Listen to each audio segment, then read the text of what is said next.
Alhamisi safi kabisa ya Machi 12, 2025, tukiwa tunaendelea kunyoosha imani ndani ya mwezi mtukufu wa Ramadhani pamoja na mfungo wa Kwaresma. Nikukaribishe sana katika rada ya Clouds TV usiku huu. Mimi ni Mahija Zayumba na mkalimani wetu wa lugha ya alama ni Fausta Salakana. Karibu uweze kushiriki nasi.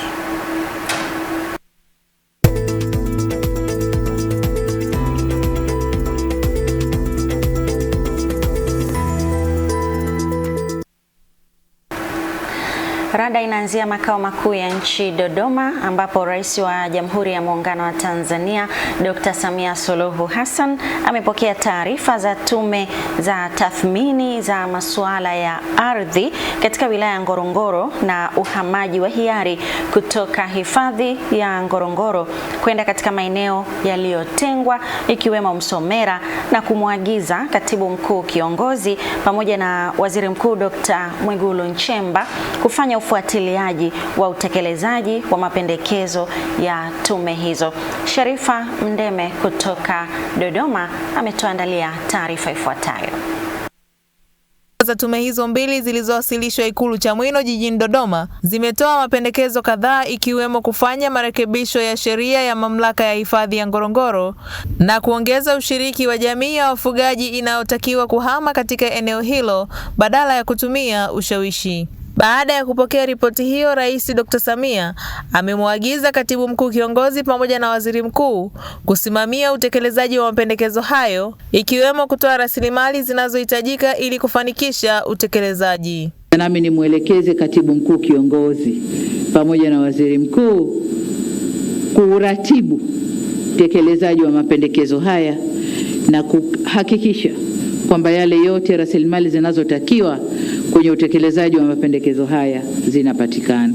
Pia Rais Dr. Samia akaeleza umuhimu wa hifadhi ya Ngorongoro kitaifa na kidunia. Ndugu zangu, ninatambua kwamba mchakato wa utekelezaji wa baadhi ya mapendekezo yaliyotolewa na tume unaweza kuibua maoni tofauti katika jamii, lakini pia taasisi nyingine ambazo wana interest au wanafaidika na uwepo wa Ngorongoro na maeneo yake unaweza ukaleta maoni tofauti. Ni waombe wa Tanzania wenzangu kulipa kipaumbele suala la uendelevu wa eneo la hifadhi ya Ngorongoro na maeneo mengine ya hifadhi. Wakiwasilisha taarifa, wenyeviti wa tume hizo pamoja na mambo mengine wamesema zoezi la kuhamisha watu ni muhimu ili kulinda hifadhi hiyo pamoja na kuwashirikisha juu ya zoezi hilo badala ya kuwashawishi. Uhamaji wa hiari uendelee kwa wananchi kwenye maeneo yaliyotengwa na serikali ya Kitwaibi, Msomera, Sauni na maeneo mengine. Pendekezo hili linatokana na ukweli kuwa kwa sasa kuna shilingi bilioni 212.35 zipo tayari kwa ajili ya zoezi hili. Inapendekezwa kuwa mosi, sheria ya hifadhi ya Ngorongoro sura 284 ifanyiwe mapitio na marekebisho kwa kuwashirikisha wadau wote muhimu ili iendane na wakati na mahitaji ya sasa. Naibu Waziri wa Ardhi, Nyumba na Maendeleo ya Makazi Kaspa Muya anaeleza namna alivyopokea mapendekezo hayo. Watu tukielewa kuwa tunahitaji kuondoka kwenye maeneo ambayo wanyama wanapenda wakae, wazaliane, waishi, na sisi tukapangiwa maeneo mengine ambayo tunaweza kufanya shughuli zetu zile ambazo tunaweza kufanya kule, maana yake tutaweza sasa kutumia ardhi yetu vizuri. Tume hizo zilizinduliwa na kuanza kazi rasmi Februari 2025 baada ya kuundwa kwake Disemba 2024, ikiwa ni siku 22 tangu ahadi ya Rais Samia aliyoitoa Disemba mosi 2024 alipokutana na viongozi wa kimila wa jamii zinazoishi katika eneo hilo. Kutoka Dodoma, Sharifa Mndeme, Clouds TV. Baada ya kutoka Dodoma, tuelekee Dar es Salaam. Waziri wa Mawasiliano na Teknolojia ya Habari Angela Kairuki amesema serikali inaendelea kuweka mikakati ya kuboresha huduma za mawasiliano nchini, ikiwa ni pamoja na uboreshaji wa miundombinu ili kuimarisha uchumi wa kidigitali kupitia mpango wa miaka 10 wa mwaka 2024 hadi 2034. Juma Kiluwasha anakuja na undani wa taarifa hii ambayo imeandaliwa na Nelson Katunzi. Dunia imegeuka na kuwa kama kijiji kwa sasa. Kila jambo linapatikana kwa urahisi kutoka maeneo tofauti, ziwe taarifa, maarifa na hata masuala ya kifedha, jambo ambalo linahitaji uwekezaji wa kutosha katika masuala ya kidijitali ili kulinufaisha taifa kimaendeleo na kiteknolojia.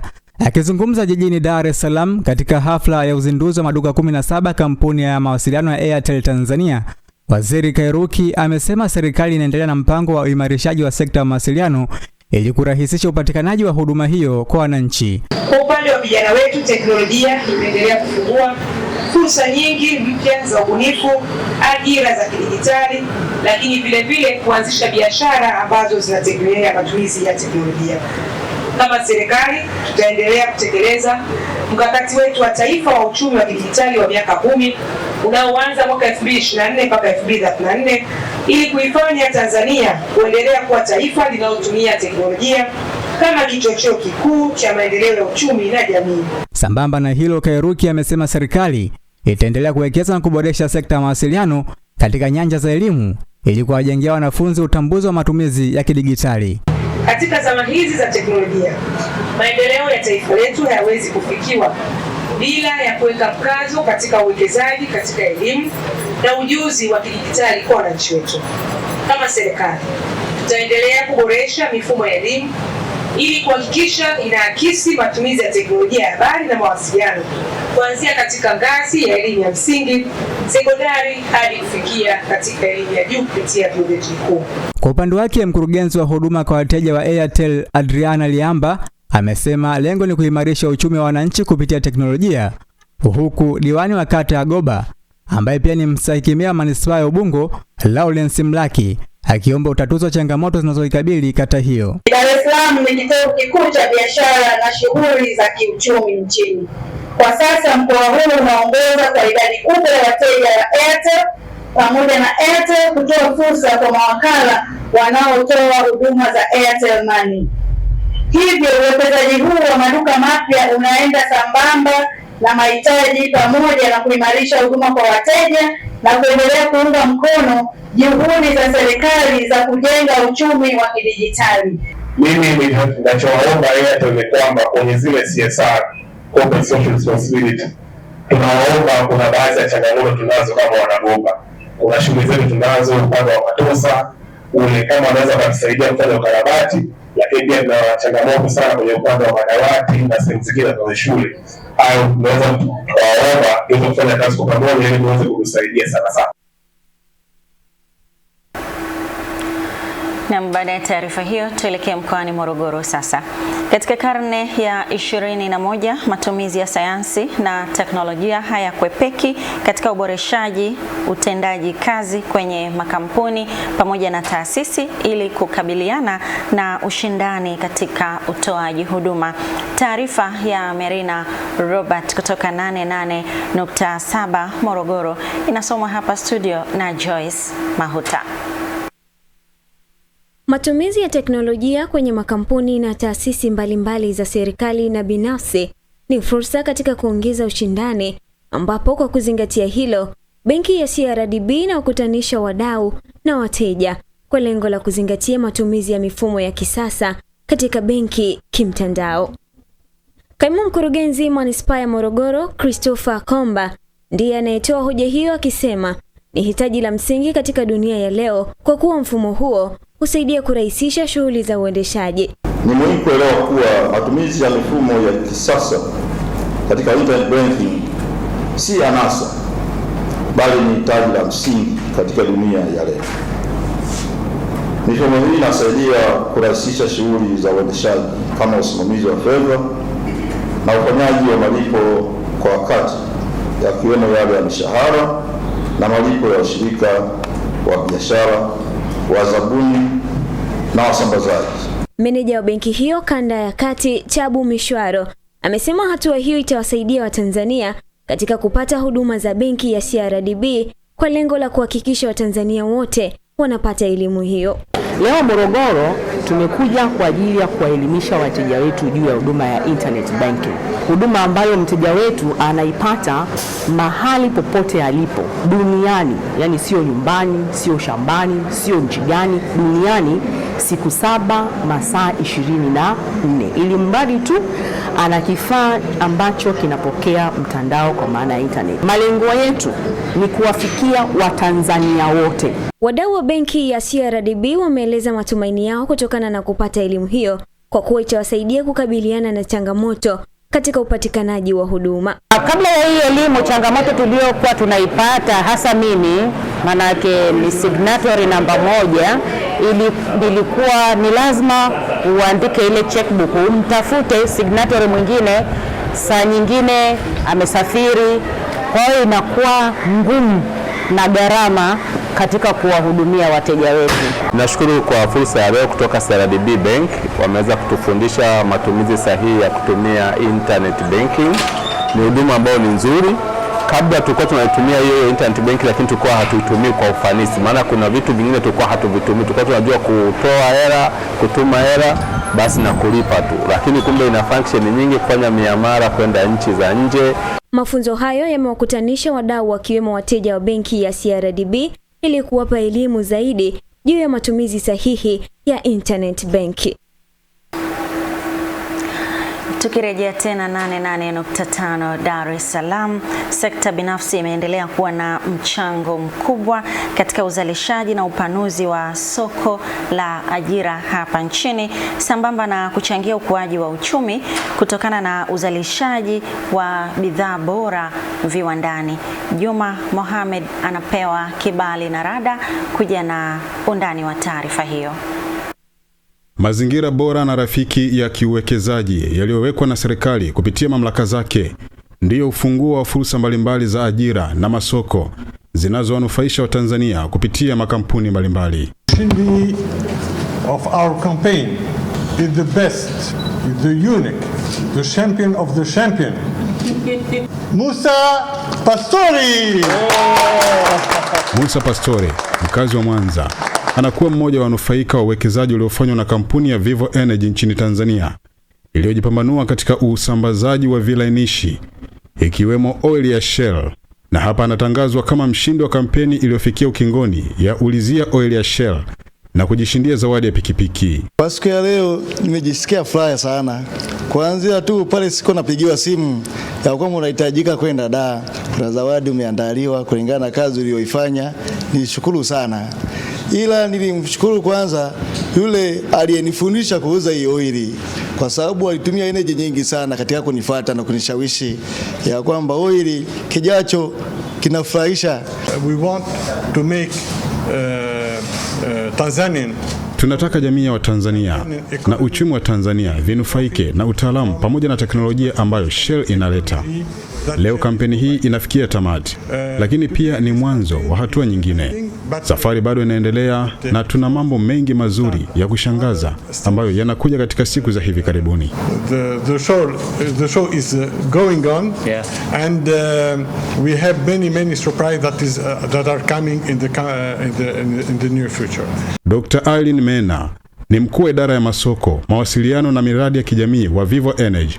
Anaeleza namna kampeni hiyo ilivyoshirikisha wadau mbalimbali. Tumefanya Dar es Salaam kuengage wateja tofauti tofauti, tumeenda mikoani, tumeenda kwenye biashara, tumeenda kwa watu binafsi. Kwa hiyo tumeweza kushirikiana pia na wadau wetu kwenye sekta ya habari kuweza kufikia jamii nzima ya Tanzania. On the basis of consistency, kwa kuzingatia udhibiti wake na kwa kuzingatia kulinda thamani ya chapa katika mazingira haya yenye ushindani mkali, tuligundua kwamba kulikuwa na bwana mmoja kule Katoro ambaye kati ya Watanzania wote ndiye aliyeshinda. Tukaona tutumie fursa hii kufanya jambo hili liwe la mafanikio na kutambua moyo wake wa ujasiriamali. Tukinyosha imani na Ramadhani katika kipindi cha fungo, waumini wameaswa kuzingatia afya ya lishe wakati wa kufungua swao, ikiwa ni kama sehemu ya kujiweka imara katika kuendelea na funga. Ibrahim Miraj mnyosho wa imani na kutuandalia taarifa ifuatayo. Kila mwaka duniani waumini wa Kiislamu pamoja na huadhimisha ibada ya funga, ambapo mbali na kuwa safari yenye mchango chanya kiimani, pia taja kuwa na athari kwa watu pale ambapo afya haitazingatiwa kwa umakini kutokana na mabadiliko ya ratiba vyakula pamoja na kunywa. Maria Ngilisho ambaye ni afisa mtafiti mwandamizi kutoka Taasisi ya Chakula Tanzania anaeleza lishe bora ya kuzingatia, ikiwa ni pamoja na kuepuka vyakula vyenye sukari nyingi, huku akitaja kiasi cha maji ya kutumia hasa wakati wa kufungua. Kiafya haishauriwi kunywa maji mengi kwa wakati mmoja, kwa sababu ni maji mengi yanaingia kwenye mwili kwa wakati mmoja na yanaweza yakaleta madhara kwenye figo, kwamba ile figo itafanya kazi kwa kiwango cha juu. Ni muhimu kuepuka kula chakula kingi kupita kiasi, sababu tusisahau kwamba pia ni jioni tunakwenda kulala na matumizi ya kile chakula ni madogo. Nao baadhi ya wananchi akiwemo Hassan Mohamed pamoja na Pablo Blaki wanaelewa wao juu ya namna mfungo huo unavyoweza kuimarisha afya katika mwili. Katika kipindi cha funga afya inasababu si unafanya kama diet, unakula daku usiku, unakaa mpaka jioni ndio unafuturu. Kwa hiyo lazima kwa sababu hauliuli kila muda na unakula vitu ambavyo vyenye wanga magimbi sijui nini, lazima simama. Watu wengi sana wamekuja kujijua magonjwa yao kipindi cha funga. Watu wengi wameimarika sana afya kutokana na funga. Unaweza ukafunga ukajikuta unaumwa, lazima utaenda hospitali, utaambiwa una vidonda vya tumbo au sijui nini vinasumbua, unajijua kwamba nikoje. Mbali na afya, viongozi wa dini wameendelea kusisitiza mfungo kuwa fursa kwa waumini kurejea kuimarisha maadili ambayo ni nguzo muhimu katika kujenga imani ya kweli, kama anavyoeleza Imamu Mursalina Mavere. Ramadhani inatufunza adabu, Ramadhani inatufunza kuwa wapole, Ramadhani inatufunza kuwa watulivu katika mambo ya kheri yote na kuacha yale mabaya. Ramadhani ni kutuzalishia uchamungu ili tukawa watu wema zaidi baada ya Ramadhani. Muislamu ameuongo, akisema uongo somo yake inaharibika. Muislamu anatakiwa aibe, akiiba somo yake inaharibika. Muislamu yeye asilete uchonganishi, akifanya hivyo somo yake inaharibika. Hata hivyo, pamoja na mwezi wa funga kufahamika kipindi cha kujenga subira, nidhamu na utulivu wa nafsi, mara nyingi hushuhudiwa baadhi ya watu kuwa na hasira za haraka dogo madogo, hali ambayo wataalamu wa saikolojia wanaeleza sababu yake sambamba na kutaja namna dhibiti changamoto hiyo. Ikumbuke unapokuwa unakula tayari unazoesha mwili kwamba mimi natakiwa nile saa 2. Unashangaa kama usizoea kula saa 2, ikifika saa 2 ujala kitu unapata njaa. Kwa sababu akili yako amini inabidi ile tumbo lipate kitu ukifika ule muda. Kwa ule muda ukifika tumbo lijapata kitu, kuna response inatoka na tumbo na ubongo wako kwamba kuna kitu hapa kijakaa sawa. Kitu cha kwanza cha kufanyika ni kwamba isiwe ni kwamba kizo la kila mmoja kufanya hivi, bali tuwaandae hawa watu waelewe ni kwa nini wanatakiwa kufunga. Taarifa nyingine, serikali ya Jamhuri ya Muungano wa Tanzania na serikali ya Jamhuri ya Kidemokrasia ya Kongo DRC huenda siku za karibuni zikafanya biashara ya mahindi baada ya maafisa wa serikali ya DRC wakiongozwa na Tony Bandio Monongo kutoka ofisi ya rais wa nchi hiyo kufanya ziara ya kikazi hapa nchini kwa ajili ya kujionea akiba ya chakula iliyopo ambayo imetangazwa kuuzwa na serikali ya Tanzania. Mwajabu Shafi anapewa kibali na Rada kuja na undani wa taarifa hiyo. Ujumbe wa Rais wa Jamhuri ya Kidemokrasia ya Watu wa Kongo Felix Tshisekedi umewasili nchini Tanzania ili kuangalia hifadhi ya chakula na baadaye kuingia ushirikiano wa kibiashara ya kununua bidhaa za nafaka ikiwemo mahindi. Maafisa hao wametembelea na kukagua maghala yanayomilikiwa na wakala wa chakula nchini NFRA yaliyopo Chang'ombe Temeke jijini Dar es Salaam, ambapo pamoja na mambo mengine wamesema ujio wao unatokana na mwaliko walioupata kutoka katika serikali ya Tanzania, ambapo wameeleza kufurahishwa kuona Tanzania ina akiba kubwa ya chakula. Mwenyekiti wa bodi ya ushauri ya NFRA Balozi John Ulanga amesema ugeni huo unafuatia ziara ya hivi karibuni iliyofanywa na ujumbe wa Tanzania ukiongozwa na Katibu Mkuu wa Wizara ya Kilimo Gerald Mweli nchini DRC.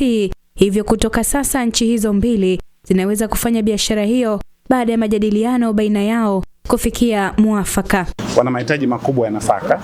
Kwa hiyo tulipoenda kwenye hiyo ziara walituahidi kwamba watakuja kuangalia hifadhi tulionayo, kuangalia teknolojia tunayotumia, na baada ya kufanya hayo tutafanya mazungumzo sasa ya biashara kufanyika. Naye afisa mtendaji mkuu wa NFRA Dr. Andrew Komba amesema NFRA ina jukumu mama la kuhifadhi chakula cha kutosheleza ndani ya nchi endapo kutatokea shida yoyote, na kwamba kiwango hicho tayari kipo ambacho ni takribani tani 1.5 na kile kinachouzwa ni ziada iliyoongezeka kwenye akiba iliyopo NFRA. Sasa hivi NFRA ina utoshelevu wa kutosha kuhusiana na chakula tulichonacho. Kwa hiyo tunachofanya sasa hivi tunajaribu kutafuta masoko kwa kile ambacho ni ziada. Nikisema ziada ninamaanisha kwamba NFRA msingi wake mkubwa ni kuhifadhi chakula kwa ajili ya kutosheleza mahitaji ya ndani panapokuwa na shida ndani ya nchi. Tunakuwa ku Tanzania kuona kisi mashamba iko nafanyika huku na kupima kuuza na kufanya commerce na gouvernement. Kongo ina upungufu wa tani milioni 3.5 za unga kwa mwaka, hivyo kuanzisha biashara na taifa la Tanzania. Haya, na sasa tunaelekea kisiwani Pemba ambapo mke wa rais wa Zanzibar na mwenyekiti mstaafu wa taasisi ya Zanzibar Maisha Bora Foundation, Mama Mariam Mwinyi, amesisitiza jamii kuendelea kuwasaidia wazee wasiojiweza pamoja na watoto yatima ili nao waishi katika maisha bora na mazingira salama. Nura Mohamed anakuja na undani wa taarifa hiyo kutoka Pemba.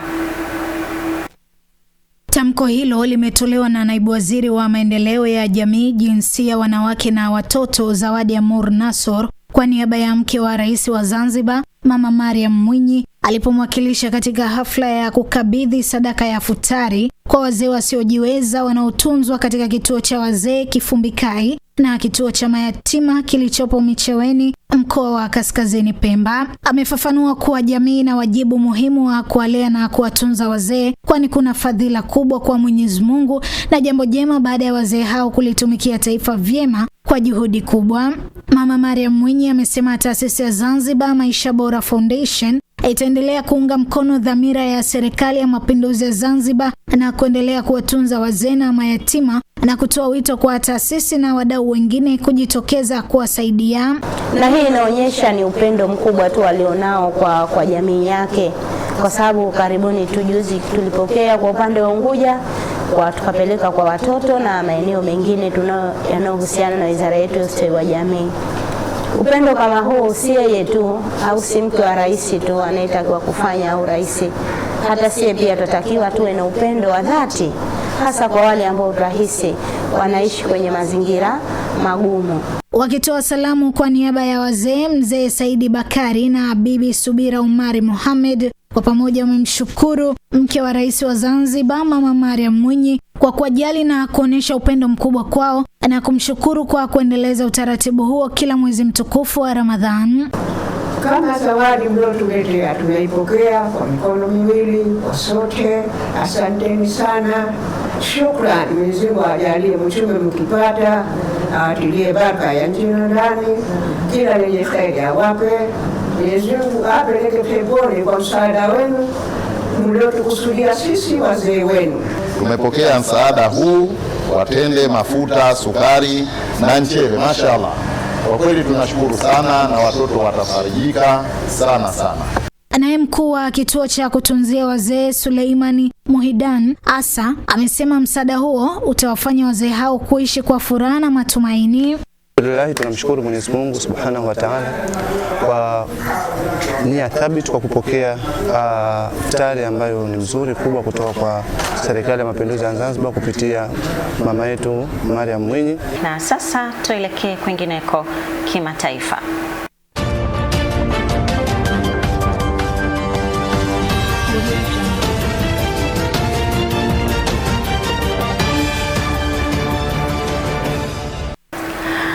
Na kwa upande wa kimataifa, waziri mkuu wa Libya afanya mabadiliko ya serikalini kwa lengo la kuimarisha utoaji huduma. Anisia Sylvester anatupitisha katika medani hiyo ya kimataifa. Waziri mkuu wa Libya Abdulhamid Dbeibeh amefanya mabadiliko katika serikali akisema kuwa anataka kuimarisha utoaji huduma. Katika mabadiliko hayo, Dbeibeh ataendelea kuwa waziri wa ulinzi na waziri wa mambo ya nje, lakini amelenga kuondoa tofauti za kikanda katika baraza jipya la mawaziri, huku 10 kati ya mawaziri 27 wakibadilishwa. Lengo la mabadiliko hayo ni kuimarisha utoaji huduma wa serikali kulingana na mtandao wa serikali wa Hakomitna. Akifafanua katika mtandao wake wa kijamii, Dbeibeh amesema lengo sio kubadilisha tu, lakini kuimarisha utoaji huduma kwa raia. Mabadiliko hayo yanafanyika huku vita kati ya Marekani na washirika wake dhidi ya Iran ikiingia katika sura mpya kufuatia waziri mkuu wa Pakistan Shehbaz Sharif kuelekea Saudi Arabia baada ya mazungumzo yake na rais wa Iran. Sharif anatarajiwa kukutana na mwanamfalme wa Saudi Arabia Mohammed bin Salman kwa majadiliano ya husuyo mgogoro katika eneo la Mashariki ya Kati. Kati ya mambo mengine, wawili hao watajadiliana mzozo unaoendelea katika kanda hiyo pamoja na hali ya usalama kwa ujumla. Asante sana Anisia Sylvester kwa taarifa ya kimataifa. Tuungane tena na Nura Mohamed kwa ripoti ya viwanjani sasa.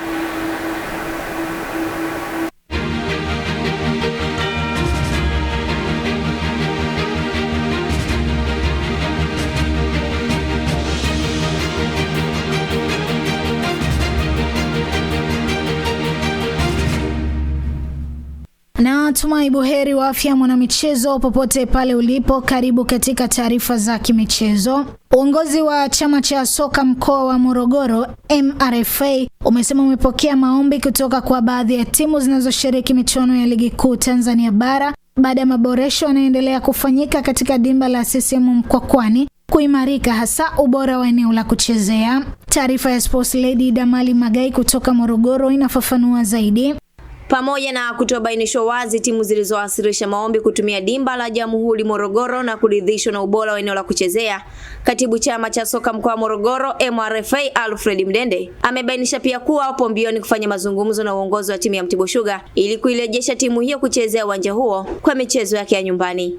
Wamekuja kukagua leo, huwezi kutaja ni vipi, lakini wamekuja kukagua leo ili waweze kuridhika na mazingira ya uwanja na wameondoka na mawazo hayo. Kwa hiyo tunategemea kujifikia tutaweza kupata majibu, lakini ninavyoona dalili ni nzuri.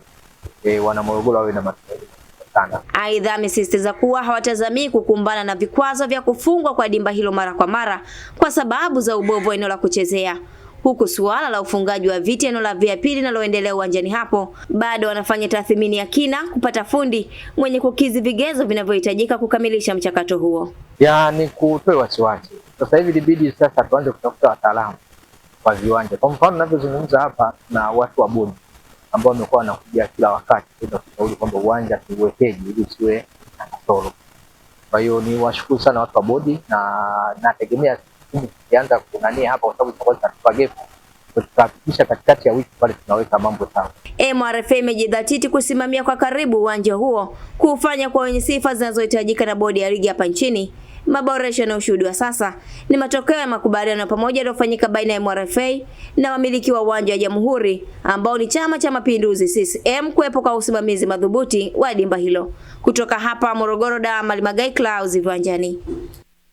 Chama cha soka wilaya ya Arusha mjini kinatarajiwa kufanya uchaguzi wa viongozi wake mnamo Aprili 6, 2026. Mwenyekiti wa kamati ya uchaguzi huo, wakili msomi Salvatore Moshi, anaeleza mchakato mzima kuelekea uchaguzi huo.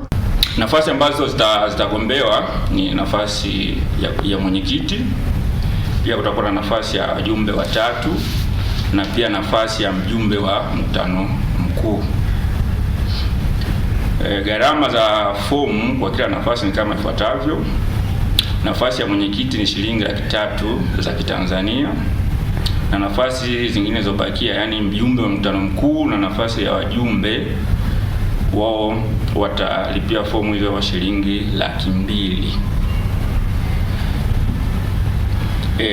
Uchukuaji wa fomu unaanza rasmi tangu sasa tulipotangaza hivi, yani leo mnamo tarehe 9 mwezi wa 3 2026 na utakoma mnamo tarehe 12 mwezi wa 3 2026 saa 12 jioni. Sasa fomu zinapatikana wapi? Fomu zinapatikana katika jengo la King Solomon ambalo lipo katika compound hapo ya Anglican Church ambayo iko mkabala na Mafa House. Upande wa makamu mwenyekiti wa kamati hiyo Davis Dennis anaeleza sifa za wanaowania nafasi mbalimbali katika uchaguzi huo, ambazo sifa zao ni kama ifuatavyo. Sifa namba 1, lazima awe Mtanzania. Lakini pia sifa namba 2, anabidi hawe na kiwango cha elimu kisichopungua kidato cha 4, walau cheti cha elimu ya sekondari tunasema. Lakini sifa ya 3, awe na uzoefu wa uendeshaji wa mpira wa miguu angalau wa miaka 3. Lakini pia kigezo namba 4 ni kwamba asiwe na hatia yoyote ya kosa la jinai na kuhukumiwa kifungo chochote bila ya uchaguzi au wa fine. Lakini pia kigezo namba 5, awe na umri wa miaka kuanzia angalau miaka 21. Namba 6 tunasema awe amewahi kuwa ama amewahi kuwa mchezaji wa mpira wa miguu, kocha, mwamuzi au kushiriki katika uendeshaji wa mpira wa miguu.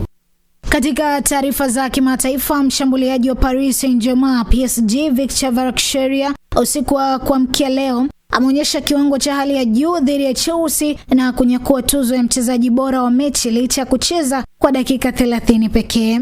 Victor Varakshchelia amethibitisha kuwa ubora haupimwi kwa muda mrefu uwanjani bali kwa madhara unaosababisha baada ya kufunga mabao mawili muhimu na kutoa pasi moja ya bao. Nyota huyo raia wa Georgia alikabidhiwa tuzo hiyo baada ya kuingia uwanjani dakika 62 na kuongoza Paris Saint-Germain PSG kupata ushindi wa kishindo wa mabao 5-2 dakika ya 10 tu baada ya kuingia. Alitoa pasi ya bao kwa mchezaji Vitinha kabla ya kufunga bao muhimu la 4 katika dakika ya 86. Alikamilisha usiku kwa kufunga bao la 5 katika dakika ya 94.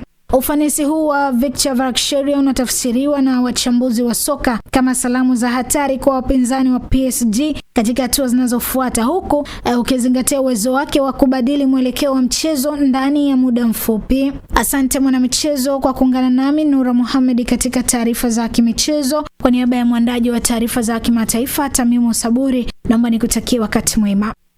Moja kwa moja sasa bila kupoteza muda, naomba nikupe nondo za Harris.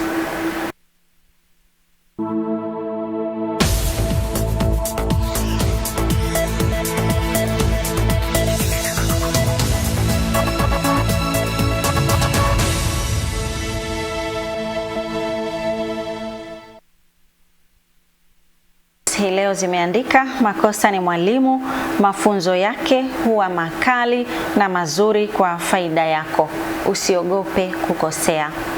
Makosa ni mwalimu, mafunzo yake huwa makali na mazuri kwa faida yako, usiogope kukosea. Hizo ndizo nondo za Harris hii leo. Asante kwa kuweza kushiriki nasi katika rada ya Central ya Clouds TV Alhamisi ya leo. Kwa niaba ya mkalimani wetu wa lugha ya alama Fausta Salakana, mimi ni Mahija Zayumba, nikutakia usiku mwema.